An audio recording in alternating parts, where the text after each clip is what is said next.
Alright, I hope you guys are having a good day. You guys read the title. Today I'm going to be going over 5 mistakes you guys are making that's hurting your arm growth and how you can fix them. Now today, I'm in my home gym in my basement.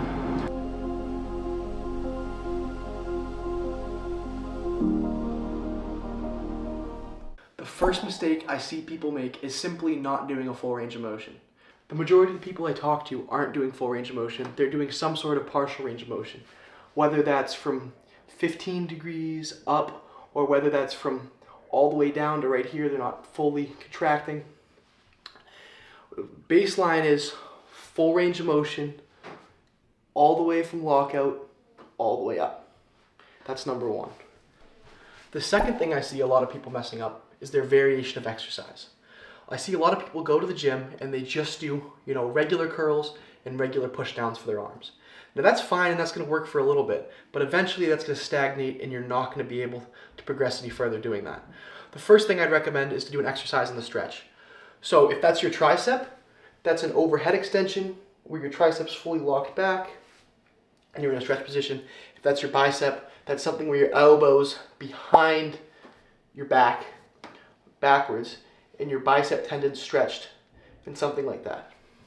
The second I'd recommend is a contracted position. So if that's tricep, that means you're real tight and your elbows are behind you and you're squeezing and get the tightest contraction possible.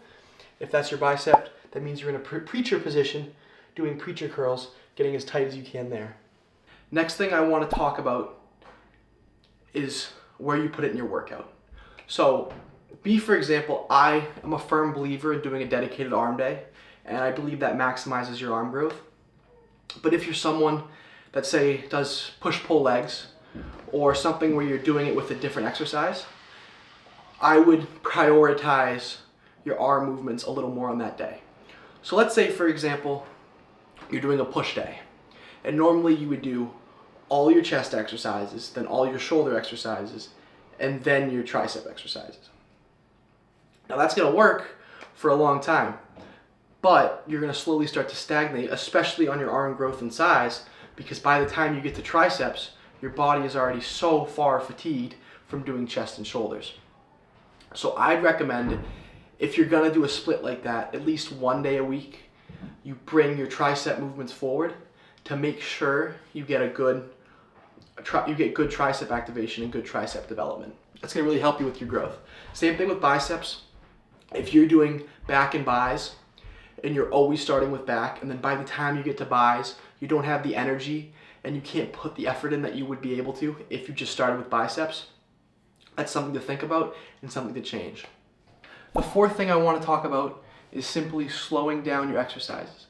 I see a lot of people, especially with biceps and triceps and arms in general, rush through their movements. They go right up to the dumbbell rack, they grab 30-pound dumbbells, they crank out 10, 20 reps and put them right away, not giving it much thought. I want you guys to think deeper about the exercise.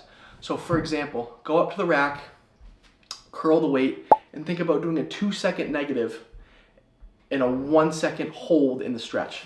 You're keeping tension on the biceps, and there's still tension on there, but a 1-second hold in the stretch. Same thing with triceps.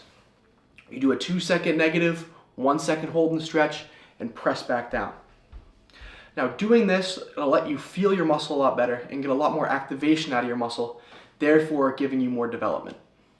The fifth and final thing I want to talk about is recovery and things you can do outside of the gym to benefit your growth. Now that's making sure you're sleeping at least 8 hours a night. That means you're eating all your food and getting in at least 1 gram per pound of body weight of protein. That means you're taking time to let your muscles recover and not hitting your bicep day or arm day right after you do a heavy back day or a heavy chest day. That's simply just letting your body recover. If you guys like this kind of video and want to see more videos like this, let me know in the comments of what other ideas you want me to talk about.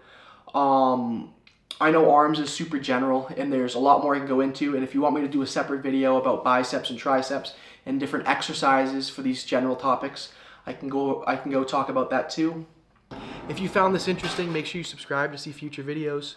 Leave a comment down below if there's anything you'd like me to go over. and leave a like. It'd be greatly appreciated. I hope you guys have a great rest of your day, and I hope you guys learned something from this.